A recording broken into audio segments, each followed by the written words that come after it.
यह कहानी उन दिनों की है जब भारत के सबसे महान सम्राट में से एक सम्राट हर्षवर्धन राज किया करते थे। सम्राट हर्षवर्धन के दरबार में एक से बढ़कर एक विद्वान उपस्थित रहा करते थे। एक दिन उनके दरबार में विद्वानों की भीड़ लगी हुई थी। उस सभा में तरह तरह के प्रश्न उत्तर हो रहे थे। कोई भी व्यक्ति अपना प्रश्न पूछ सकता था। सभा में एक छोटा बालक भी उपस्थित था। बालक ने हाथ जोड़कर अपना प्रश्न पूछने की सम्राट से अनुमति मांगी। अनुमति पाकर बालक ने सम्राट को प्रणाम किया और बोला, मैं जानना चाहता हूं कि बुद्धि मनुष्य के किस अंग में निवास करती है। प्रश्न सुनकर बहुत से विद्वान बालक पर हंसने लगे। कुछ ने कहा, महाराज बुद्धि मस्तिष्क में रहती है। कुछ और विद्वानों ने कहा, हमारे विचार से बुद्धि हृदय में रहती है। तब सम्राट हर्षवर्धन ने बालक को खुद ही उसके प्रश्न का उत्तर देने को कहा। तब बालक ने कहा, महाराज यदि आप मुझे अपने यहाँ बैठने की अनुमति दे तो मैं इस प्रश्न का उत्तर दे सकता हूँ। सम्राट ने हंसकर कहा, आज से यह बालक हमारा मंत्री हुआ। बालक मंत्री के सीट पर बैठकर प्रश्न का उत्तर देता है, महाराज बुद्धि सदा मनुष्य के ओंठों पर रहती है। कोई भी व्यक्ति चाहे वह कितना भी विद्वान हो, यदि वह समय पर उचित बात नहीं कह सकता तो उसे सदा लज्जित होना पड़ता है। बालक का उत्तर सुनकर सभी ने उसकी प्रशंसा की। बालक ने सभा में दूसरा प्रश्न पूछा, अब आप लोग मुझे बताइए, बुद्धि खाती क्या है?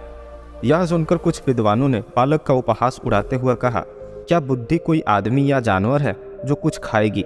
ऐसे बेकार के प्रश्न पूछकर तुम हमारा समय बर्बाद मत करो। यह सुनकर बालक ने अपने प्रश्न का उत्तर दिया, महाराज बुद्धि समय खाती है। जो लोग बिना विचारे जल्दबाजी में कुछ बोलते या करते हैं वे मूर्ख होते हैं। बालक का उत्तर सुनकर सम्राट ने कहा, बालक तुम सचमुच विद्वान हो। इसके बाद बालक ने सभी विद्वानों से अपना तीसरा प्रश्न पूछा, आप लोग मुझे बताइए, बुद्धि पहनती क्या है? यह सुनकर कुछ विद्वानों ने कहा, बुद्धि का कोई आकार नहीं होता, भला वह क्या पहन सकती है? तब बालक ने हंसकर सम्राट से कहा, महाराज आप मेरे प्रश्न का उत्तर दे सकते हैं, लेकिन उसके लिए आपको मेरी जगह पर बैठना पड़ेगा और मुझे आपके सिंहासन पर। सम्राट बालक की कुर्सी पर बैठ जाते हैं और बालक सम्राट के सिंहासन पर। कुछ देर बैठने के बाद सम्राट बालक से कहते हैं, बालक मुझे तो कोई उत्तर नहीं सूझ रहा। तब बालक मुस्कुराकर कहता है, महाराज उत्तर सूझेगा, लेकिन जब तक यह राज मुकुट आपके सर पर है तब तक नहीं। आप यह मुकुट मुझे दीजिए। सम्राट अपना मुकुट बालक को देते हैं।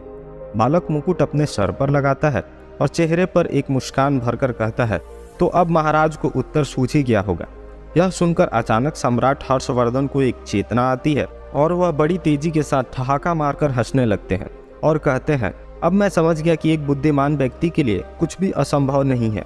वह आम आदमी से एक राजा भी बन सकता है। बालक तुम सचमुच अद्भुत हो।